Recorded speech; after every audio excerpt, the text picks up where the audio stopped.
Darkest Dungeon is the early access game that everyone's been talking about. Have you been down into the dungeon, Philippa? Oh, I have. The bricks are simply covered in grime. No, right, it's a game, it's kind of roguelike RPG. Your uncle writes you a letter, he's like, oh no, everything's gone really bad. Pop over soon, please, thanks, lol. And then you have to just go over there because you're his family and that's what family do. You send a bunch of adventurers into the dark to find treasure and kill stuff, and it's got this super cheesy gothic style that's impossible not to just immediately love. The theme is really cool. It involves people going mad because they've seen horrible things and had to do horrible things because you've sent them into dungeons to do horrible things. And it has this very simple, easy to understand, black and white style risk-reward system of darkness. If the lights go out, then it gets harder and more dangerous and everyone goes a bit more mad a bit more quickly, but you get better things. Get the lights switched on and you'll be a bit safer, but less treasure for you. Simple, nice. So it's very cool, but it's also early access, which means it's not done, and it won't be done for a while. It doesn't have an ending. You can't complete it. It just goes on forever. Oh, a nightmare. It's like that film. The one with the hedgehog. Anyway, it doesn't have an ending. Here's a quick rundown, however, of why it's very good, why it needs some work, and whether or not you should get it now. First of all, what's good about it? Well, the combat is really good. It's this simple kind of puzzle that has an emphasis on 4 enemies against you. 4 dudes against 4, and you have different skills that can attack different people in the positions, in the static positions of 4. And it's quite simple. You have this guy at the front, and then he can attack people at the front. You have this guy at the back, then he can attack people at the back. And you kind of devise your own system. But the puzzle is actually a lot cleverer than that because preparation is key. It doesn't just mean you put a knight at the front and a healer at the back. It means you kind of have to have a series and set of skills, which means when the people in your party inevitably get thrown out of position and knocked into places where you just sort of go, oh, I don't want them there, that's horrible, you can adapt. And already I can see that just this system alone is very smart and has real legs in terms of tinkering with stuff and playing with stuff for a long, long time. But currently, the balancing is pretty off. And, the guys making the game know this damn well. So if that's the sort of thing that drives you nuts, then I'd recommend holding off because the balancing needs loads of work.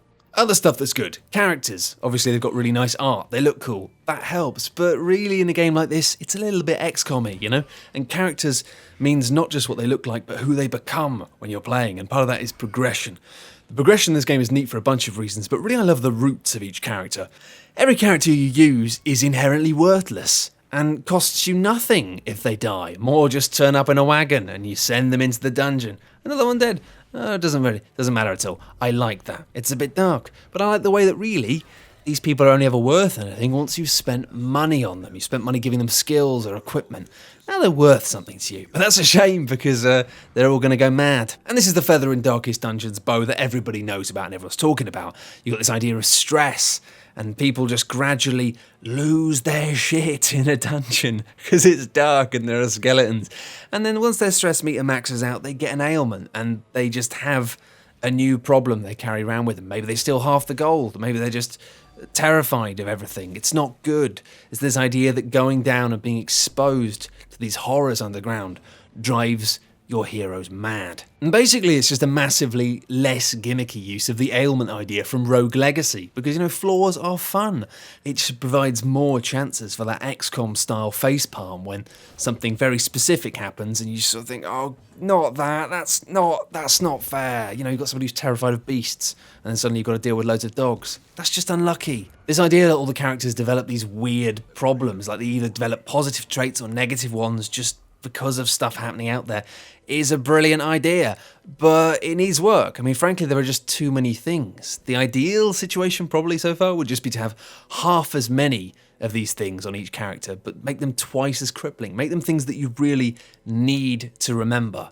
Otherwise, you're going to get into trouble. But just make it so there are a more manageable amount of them, and they're things that you can remember. The core idea of this is brilliant. It reminds me of traditional RPGs. This idea that you create characters. You go, I want to be a rogue, I want to be a thief, or whatever. I'm going to be this. And then you go out into the game with this idea of who your character is. But then the things that happen to your character and the things that are forced upon your character out there in the world will shape them. The idea that things will happen in the environment which will define your character, things that you don't plan for. I love that idea. It's a little bit of relinquishing control from this power fantasy that often so many modern games are just stuck in. But here it feels less like the heroes that you're playing with are being shaped by their environment, and more like they're just being totally scrambled by the horrors that they see and experience down there.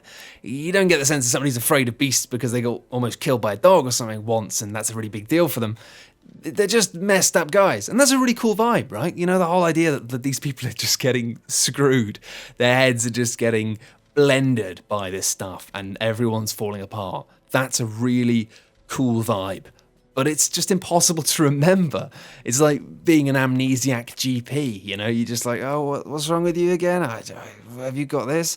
And this is a problem compounded by the lack of variation in the character models. You know, when you've got two identical knight dudes and they literally have the same artwork, it's really hard to remember which one is the one that's terrified of the dark and which one is in love with a prostitute.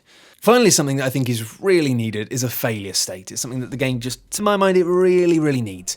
I mean, it's currently a very harsh game, but also it's impossible not to notice that it is just a bit of a grind. And that's partly because it doesn't end, but it's also because really the game boils down to team management. This idea of being like, okay, these guys are in a bad way. We need to rest them up in town. We need to get them some space. Otherwise they're going to go mad. So we'll send in these guys instead. And it's just swapping teams in and out.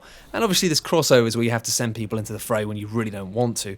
But actually, it's always best to just quit while you're ahead and play it safe, play the long game, because at the end of the day, there's nothing that you're reaching towards at the end of the game, but there's also nothing chasing you. There's nothing on your ass going, hurry up, things are going to go badly. And in my mind, there really needs to be more of an impetus to press forward and keep going forward. And whether that's delivered with, you know, a doomsday-style countdown of, you know, you need to kill the necromancer in 3 weeks, otherwise something bad's going to happen, or a one-off kill state mission that triggers when you're doing very badly already, you know, sort of like, you know, slap on the wrist, you need to sort out your ideas, sunshine sort of thing. I'd say probably the best way to handle this, and the easiest solution, would be simply to add a bit more theme and context to the horse and carriage that brings the adventurers in. You know, perhaps the bloke who drives the carriage takes word of how you're getting on back to the outside world, and if things are going really badly for a long time, it could simply get to the point where people stop coming. I mean, you know, it's been like, well, yeah, I've heard there's lots of treasure underneath there, but I've also heard that everybody keeps dying, so I'm not gonna come. And, you know, there's stuff they could do with that. You know, you could even squeeze an ultimatum mechanic in where you end up having to pay the chap a bunch of cash just to go and lie and tell nearby adventurers that everything's definitely cool and okay. There's loads of treasure. We're having a party. It's pretty much just a party. There's barely any adventuring. Please, please come, please. Either way, if the developers are watching this, please end the fail state video with a bit where you're writing a letter to the next poor soul who has to come along. Do you remember our uncle's great house? Well, I went to visit it, and honestly, you should come quickly, it's gone badly. Anyway, sorry for backseat developing. It's clearly a terrible habit, but I'm only doing so because I think it's dead good, and I just want it to be a bit better. So Darkest Dungeon is fun to play as is. It really is. It's good. It's very good. But in terms of should I play it now? I'd say that the lack of endgame or fail state at the moment makes it a pretty strong no from me. Saying that, I don't have any reservations about buying it, which is probably odd. Listen, the thing is, what's there is really good, and the team clearly have the skills to execute it, and the immediate success that this game has seen means they've definitely got the cash to do a good job of finishing it off, and I'm just really confident that they will, and it'll be really good. So yeah, feel free to buy it, but don't play it just now, man. What? Well, listen, it's because I honestly feel like this is the sort of game that the first experience you have with it, the first proper experience of going through and having characters and looking after them and going on adventures, is going to be something that's going to be a little bit special. And I've scraped the surface of this. I've played it for about 3 or 4 hours or so, and I've kind of stopped myself from going deeper because it's clearly something that I feel if you do get into it now and you do get into that grind and you do get to the point where the game just isn't continuing, I think it'll kind of damage a bit of the mythos. It'll kind of damage a bit of the impact that this world and this game might have on you otherwise. Playing the game right now is pretty good. Lots of people are having fun, and I'm sure that lots of people are giving tons of really much better feedback than this to the devs so they can make it awesome. But right now, for me, as somebody who just wants to play awesome games, it feels a little bit like peeking at your presents on Christmas Eve, you know? Just wait, and it'll be better. Thanks very much for watching this video. If you have enjoyed it, then please do write a letter to your uncle and let him know about it. Thanks very much. Bye!